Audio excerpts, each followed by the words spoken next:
الحمد لله وكفى وسلام على عباده الذين اصطفى أما بعد أعوذ بالله من الشيطان الرجيم بسم الله الرحمن الرحيم لا تجد قوما يؤمنون بالله واليوم الآخر يوادون من حاد الله ورسوله ولو كانوا آباءهم أو أبناءهم أو إخوانهم أو عشيرتهم أولئك كتب في قلوبهم الإيمان وأيدهم بروح منه ويدخلهم جنات تجري من تحتها الأنهار خالدين فيها رضي الله عنهم ورضوا عنه أولئك حزب الله ألا إن حزب الله هم المفلحون.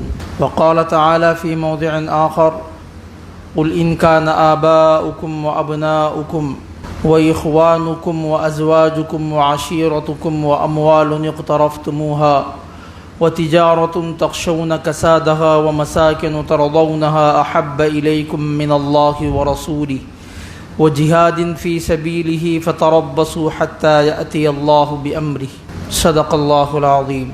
وقال النبي صلى الله عليه وسلم لا يؤمن أحدكم حتى أكون أحب إليه من والده وولده والناس أجمعين أو كما قال النبي صلى الله عليه وسلم. وقال النبي صلى الله عليه وسلم من صب نبيا فاقتلوه أو كما قال النبي صلی اللہ علیہ وسلم. لائق صد احترام بزرگان اور میرے نوجوان ساتھیوں، اللہ رب العالمین نے میرے اور آپ کے آقا امام الانبیاء خاتم النبیین احمد مجتبیٰ محمد مصطفیٰ صلی اللہ علیہ وسلم کو اس کائنات کی طرف نبی بنا کر مبعوث فرمایا، اور نبی کی شان اور عظمت پر قرآن گواہی دیتا ہے، اور خود دوسری مخلوقات نے بھی نبی پاک علیہ السلام کی پاکیزگی اور ان کی نبوت و رسالت اور خاتم النبیین ہونے کی گواہی دیتا ہے. لیکن کچھ دنوں سے سرکار دو عالم صلی اللہ علیہ وسلم اور ام المؤمنین زوجہ رسول حضرت عائشہ صدیقہ رضی اللہ تعالی عنہا کی ذات اقدس پر کیچڑ اچھالا جا رہا ہے اور ان کی شان میں گستاخی کی جا رہی ہے، اور یہ گستاخی نبی پاک علیہ السلام کی شان میں کی گئی ہے. ہمارے اور آپ کی شان میں اگر ہوتی تو ہم اس کو برداشت کر لیتے، اس لیے کہ اس کائنات کا وجود ہی جس ذات اقدس کے لیے کیا گیا ہو، اس ہستی کا مقابلہ اور اس ذات کا مقابلہ کوئی شے نہیں کر سکتی، کوئی مخلوق نہیں کر سکتی. کسی بھی کنٹری کا کوئی بھی انسان ہو، اس ذات عالی کا مقام اور مرتبہ، اس کا احترام لازم ہے، اور مسلمانوں کا اس بات پر ایمان اور عقیدہ ہے. یہ ایک فطری چیز اللہ نے مسلمانوں کے دل میں رکھا ہے، اور خود میرے اور آپ کے آقا سرکار دو عالم صلی اللہ علیہ وسلم نے فرمایا لا یؤمن احدکم حتی اکون احب الیہ من والدہ وولدہ والناس اجمعین، کہ کوئی مومن اس وقت تک کامل مومن نہیں ہو سکتا جو اپنے ماں باپ کی محبت سے زیادہ وہ مجھے چاہتا ہو، اور اپنی اولاد سے زیادہ مجھے چاہتا ہو، اور انسانوں کی محبت سے زیادہ مجھے چاہتا ہو، تب کہیں جا کر اس کا ایمان کہلاتا ہے، ورنہ وہ مومن نہیں ہے. ہم دیکھ رہے ہیں کہ رولنگ پارٹی بی جے پی کے ورکرز ترجمان نیشنل چینل پر بیٹھ کر نبی پاک علیہ السلام کی شان اقدس میں گستاخی کی ہے. ام المؤمنین حضرت عائشہ صدیقہ رضی اللہ تعالیٰ عنہ کی ذات اقدس پر کیچڑ اچھالا گیا ہے.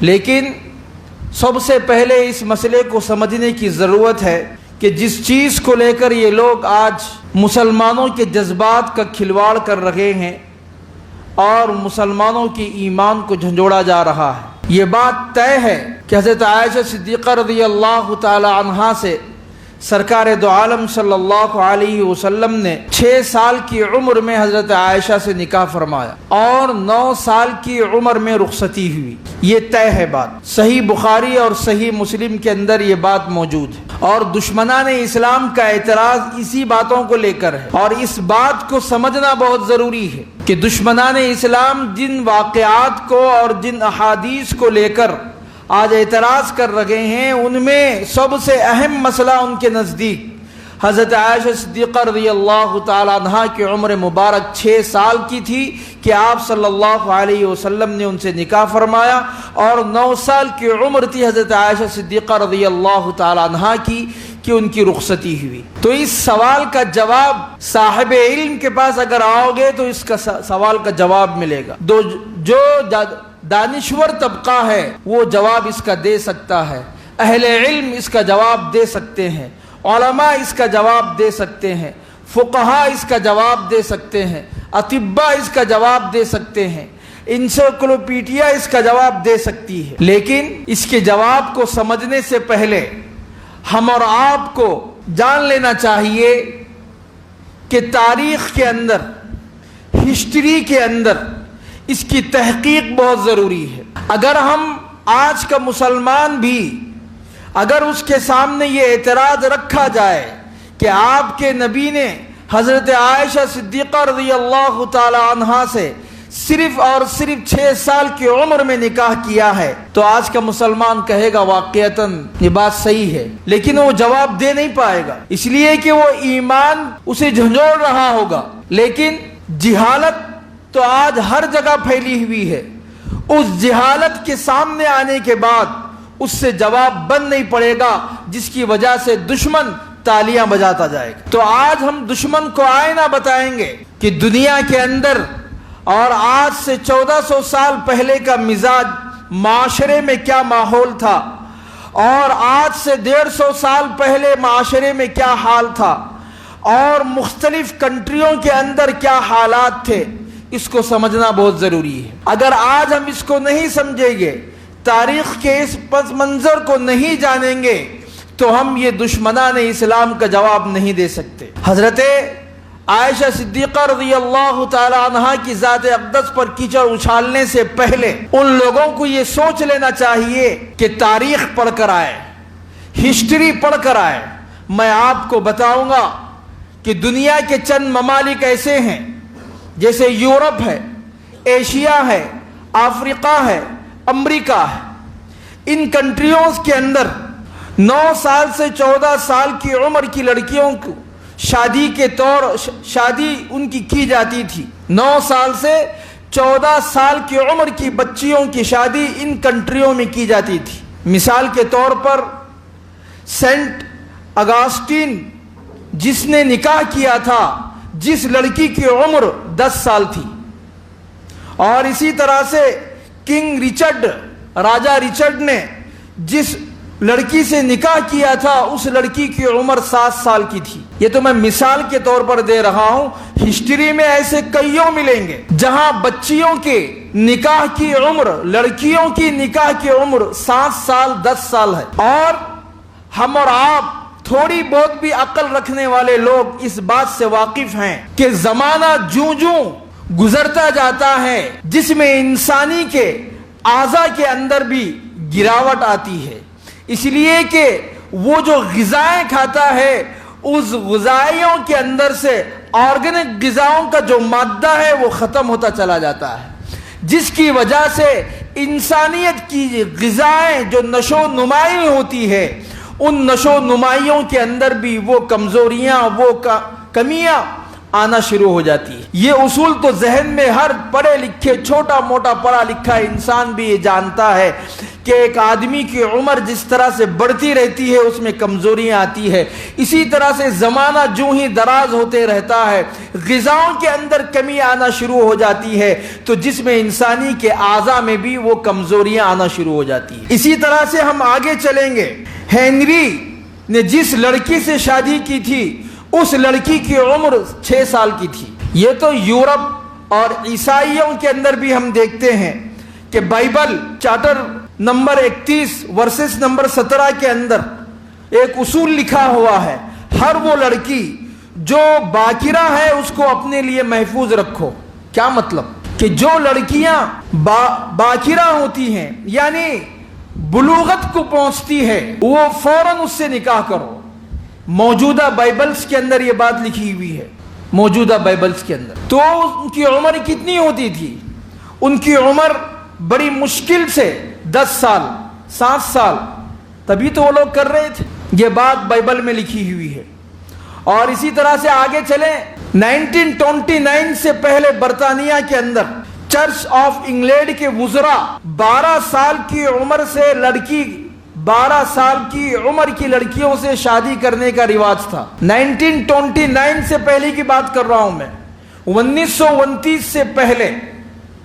یہ ہے یورپ کنٹریوں کی اور بائبل اور عیسائیوں کی تحریر۔ اب آئیں گے ہمارا ملک ہندوستان۔ اس ملک کے اندر مختلف المذاہب کے لوگ رہتے ہیں۔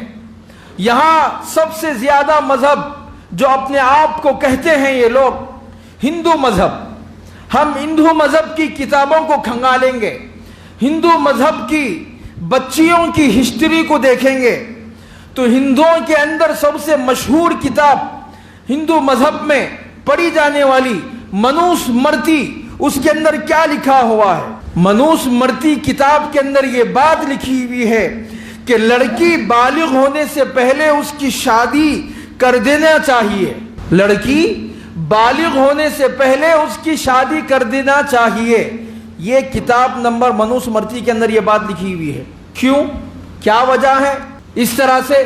اس لیے کہ ہندو مذہب کے ماننے والوں کے درمیان یہ بات عام تھی کہ جو لڑکی بالغ ہونے کے بعد اگر نکاح کرنے کے لیے اظہار کرتی ہے تو لڑکا اس سے نکاح کرنے کے لیے آمادگی ظاہر نہیں کرتا، اس لیے کہ لڑکی بالغ ہونے کے بعد بھی اگر کسی سے نکاح نہیں کی تو اس کے باپ کو گناہ ہوگا، لڑکی کے باپ کو گناہ ہوگا نکاح نہ کرنے کی وجہ سے۔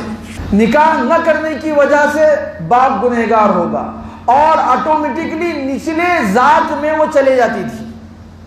بالغ ہونے کے بعد اگر لڑکی نکاح نہیں کی ہندو مذہب میں تو وہ آٹومیٹکلی نچلی ذات میں اس کا شمار ہو جاتا تھا۔ اور آگے دیکھیے، اور منو کی سمرتی نے مرد اور عورت کے شادی کے لیے جو عمر طے کی تھی وہ عمر بھی انہوں نے لکھا ہے اپنی کتابوں کے اندر۔ لڑکا اگر 30 سال کا ہے تو لڑکی 12 سال کی ہونا چاہیے، اگر لڑکا 24 سال کا ہے تو لڑکی 8 سال کی ہونی چاہیے۔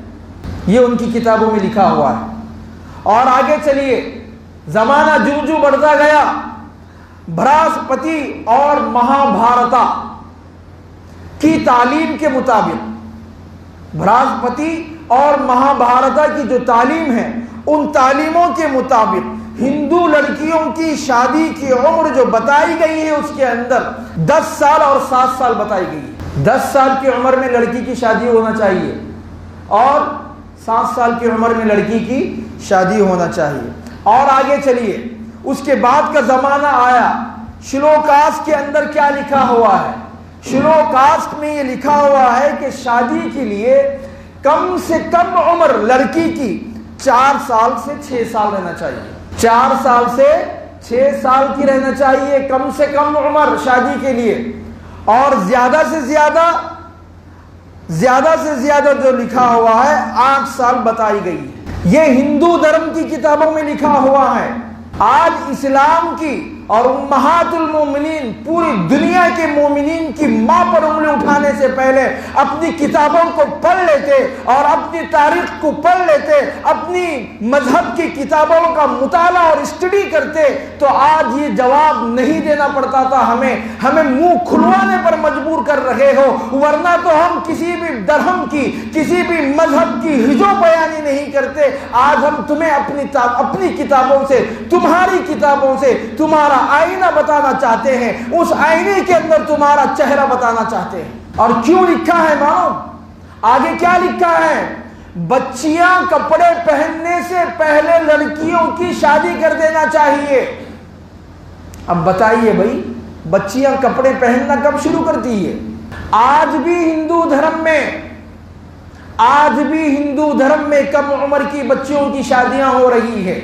یہ میں نے مختصراً تاریخ رکھی ہے ہندو دھرم کی اور عیسائیت کی اور یورپ کنٹریوں کی۔ اب ہم دیکھتے ہیں میرے اور آپ کے آقا امام الانبیاء خاتم النبیین جناب محمد رسول اللہ صلی اللہ علیہ وسلم دنیا کے جس خطے میں پیدا ہوئے تھے اس خطے کو جزیرۃ العرب کہا جاتا ہے، اس خطے کو جزیرۃ العرب کہا جاتا ہے، اور دشمن جانتا ہے، اس بات سے واقف ہے کہ میرے آقا مدنی کو مشرکین مکہ نے زبانی تکلیفیں دی، جسمانی تکلیفیں دی۔ جسمانی تکلیفیں یہ دی کہ جب وہ نماز کے لیے جاتے تو ان کے راستے میں کانٹے ڈال دیے جاتے، ان پر پتھر برسائے جاتے تھے، ان کو تکالیف دی جاتی تھی۔ اور زبانی تکلیف کیا دی؟ زبانی تکلیف تو کبھی میرے آقا کو ساحر کہا گیا، کبھی میرے آقا کو جادوگر کہا گیا، کبھی میرے آقا کو مجنون کہا گیا، نعوذ باللہ من ذالک۔ لیکن خدا کی قسم ان دشمنان اسلام نے، اس آقا کے دشمن نے کبھی یہ نہیں کہا کہ تو نے ایک چھوٹی لڑکی سے شادی کی۔ کیوں؟ وہاں تو دشمن کو موقع ملنے کی دیر تھی کہ جو ہی دشمن کو موقع ملتا آقا کو وہ تکلیف پہنچاتے تھے۔ تو معلوم یہ ہوا کہ اس زمانے میں بھی 6 سال کی عمر کی بچیوں کی شادی ہوا کرتی تھی۔ اس زمانے میں 6 سال کی عمر کی شادیاں اس معاشرے میں اور اس کنٹری میں اور اس زمانے کے لوگوں کے درمیان عیب نہیں سمجھا جاتا تھا۔ کہیں کی اینٹ کہیں کا روڑا، بانبتی نے کھمبا جوڑا۔ تو 6 سال کی عمر میں نکاح کا یہ مزاج اس زمانے میں بھی تھا۔ اور حضرت عائشہ صدیقہ رضی اللہ تعالی عنہا سے اللہ کے نبی نے نکاح کیوں کیا؟ تاریخ اگر اسلام کی یاد ہے، دنیا کی اگر ہسٹری یاد ہے تو 2 ہی باتیں ہو سکتی ہیں۔ یا تو پھر تمہارے قلوب پر اللہ نے مہر مار دی ہے، وفی قلوبہم مرض فزادہم اللہ مرضا، کہ تمہیں سچائی نظر نہیں آتی، حقیقت نظر نہیں آتی۔ ایک بات تو یہ ہو سکتی ہے۔ دوسری بات یہ ہے کہ سیاسی مفاد کے لیے اور اپنی جاہ و جلال کے لیے اور ہندوستان کی وزارت عظمیٰ پر بیٹھنے کے لیے آپ یہ گھناؤنا کھیل کھیل رہے ہیں اور یہ سازش رچ رہے ہیں۔ یہ 2 ہی ہو سکتا ہے، تیسرا تو ہو ہی نہیں سکتا۔ ان کے اندر انسانیت تو مر چکی ہے۔ ارے اس ذات اقدس پر جس نے عین جوانی میں، بھری جوانی میں، جس کی خوبصورتی کے بارے میں، جس کے اخلاق کے بارے میں، جس کے حسن و جمال کے بارے میں، جس کی سخاوت میں، جس کے کلام اور گفتگو میں، جس کے ملنساری میں، جس کی انسانیت پر ہر ایک شعبے پر دنیا کا بڑا سا بڑا دشمن بھی یہ داد دیا کہ یہ مکمل اگر دنیا میں کوئی انسان ہے تو وہ محمد عربی صلی اللہ علیہ وسلم کی ذات اقدس ہے۔ اتنا خوبصورت اور ہینڈسم اور اجمل اکمل اعلیٰ و ارفع عین جوانی میں ایک بیوہ ام المومنین حضرت خدیجہ الکبریٰ رضی اللہ تعالی عنہا سے نکاح کرتے ہیں۔ اور حضرت خدیجہ الکبریٰ رضی اللہ تعالی عنہا خود نبی پاک سے 15 سال بڑی تھی عین جوانی میں، جس نے وہ ذات اقدس نے حضرت خدیجہ الکبریٰ رضی اللہ تعالی عنہا کے دنیا سے تشریف لے جانے تک دوسرا نکاح نہیں کیا۔ تیسرا پوائنٹ، حضرت عائشہ صدیقہ رضی اللہ تعالی عنہا سے خود نبی پاک علیہ الصلاۃ والسلام نے نکاح نہیں کیا بلکہ اللہ نے حکم دیا ہے۔ اٹھا کر دیکھو مسلم کی روایت، اللہ نے حکم دیا کہ تم عائشہ سے نکاح کرو۔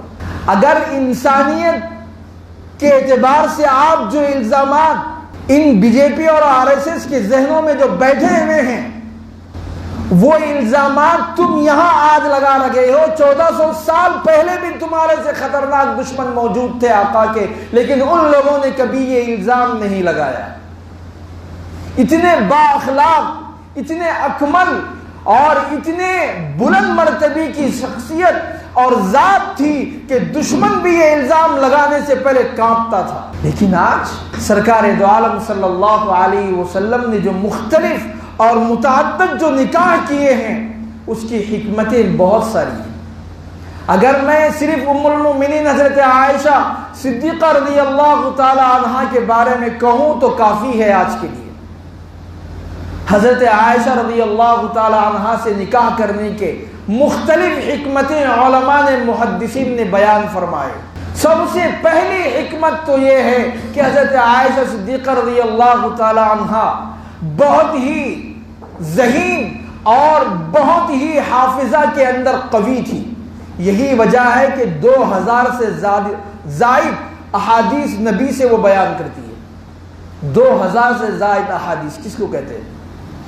اور جب اللہ کے نبی اس دنیا سے رخصت ہوئے، صحابہ کے درمیان جب کوئی مسئلہ درپیش آتا، مسئلے کا حل نہیں ہو رہا ہے، عشرہ مبشرہ بیٹھے ہوئے ہیں، ایک طرف حضرت عمر بیٹھے ہوئے ہیں، حضرت علی ہیں، عبد الرحمن بن عوف ہیں، عبداللہ ابن مسعود ہیں، عبداللہ ابن عمر ہیں، حضرت عثمان ہیں رضوان اللہ تعالی علیہم اجمعین۔ یہ بڑے بڑے کبار صحابہ سے جب کوئی مسئلہ حل نہیں ہوتا تو یہ فوراً چٹھی لکھ کر حضرت عائشہ کے پاس بھیج دیتے کہ یہ مسئلہ درپیش ہے، اور حضرت عائشہ صدیقہ رضی اللہ تعالی عنہا ان مسئلوں کو چٹکیوں میں حل کرتی تھی۔ صحابہ کے درمیان سب سے بڑی فقیہہ اور مفتی اعظم عرب مانی جاتی تھی۔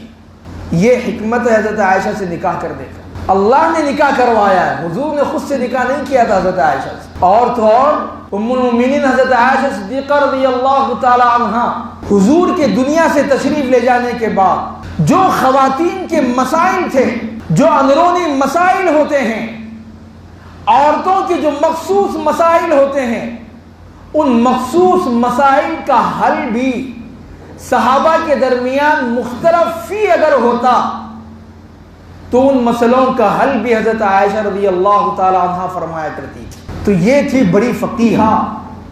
بیشتر مسائل کے اندر آپ صلی اللہ علیہ وسلم سے بالراست انہوں نے علم حاصل کیا ہے، بالراست، کسی کا واسطہ نہیں ہے۔ صحابہ کے درمیان واسطہ تھا، کوئی حضرت ابو بکر سے، کوئی عمر سے، کوئی عبداللہ ابن مسعود سے، کوئی پتہ نہیں کسی اور سے، رضوان اللہ تعالی علیہ اجمعین۔ لیکن ام المؤمنین حضرت عائشہ صدیقہ رضی اللہ تعالی عنہا بالراست نبی سے علم حاصل کیا ہے۔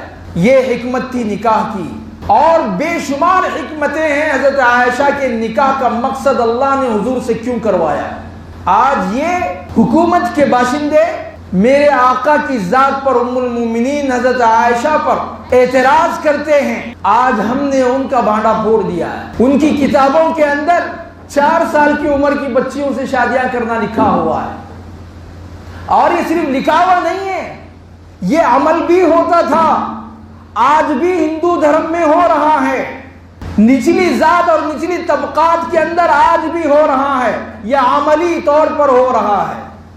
میں نے تو آپ کو 200-300 سالہ تاریخ سے سناتے ہوئے آیا، سرکار دو عالم صلی اللہ علیہ وسلم کی اس امت کا ادنا سے ادنا مومن بھی، ادنا سے ادنا مسلمان بھی نبی کی شان میں ذرہ برابر بھی گستاخی کو قبول نہیں کرے گا، ہم اپنی جانوں کو نچھاور کریں گے۔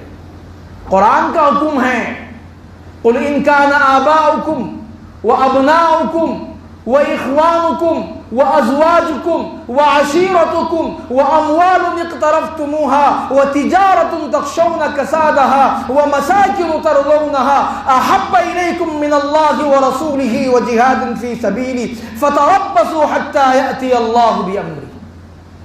ہم اپنے باپ کو نہیں دیکھیں گے، ہم اپنے اولاد کو نہیں دیکھیں گے، اپنے بھائیوں کو نہیں دیکھیں گے، اپنی بیویوں کو نہیں دیکھیں گے، اپنے خاندان کو نہیں دیکھیں گے، اپنی تجارت کو نہیں دیکھیں گے، اپنے مال کو نہیں دیکھیں گے، نہ ہم مسکینوں کو دیکھیں گے، دنیا کے کسی انسان کو نہیں دیکھیں گے۔ اگر نبی کی شان میں گستاخی ہوتی ہے ان سب کو چھوڑ دیں گے اور نبی کی شان میں گستاخی کرنے والے کا سر قلم کر دیں گے۔ اللہ کے نبی کا فرمان ہے، من سب نبیا فاقتلوہ۔ حضرت ابو عبیدہ رضی اللہ تعالیٰ عنہ کون ہے؟ یہ وہی عبیدہ رضی اللہ تعالیٰ عنہ ہے جن کے والد نے نبی کی شان میں گستاخی کی۔ عین میدان بدر میں ان کے والد کا نام تھا جراح۔ جب دیکھا کہ میرے باپ میرے نبی کی شان میں گستاخی کرتا ہے تو فوراً سر کو تن سے جدا کر دیا. نبی پاک علیہ الصلوۃ والسلام نے لقب دیا کہ یہ میرے امت کا امین ہے. ہم نبی کی شان میں گستاخی برداشت نہیں کریں گے. ابھی بھی وقت ہے کہ حکومت وقت ان دو گستاخوں اور ان دو کمینوں کو فوراً سلاخوں کے پیچھے ڈالے اور انہیں سزائے موت دے. انہیں سزائے موت دے. معافی مانگنے سے کام نہیں چلتا.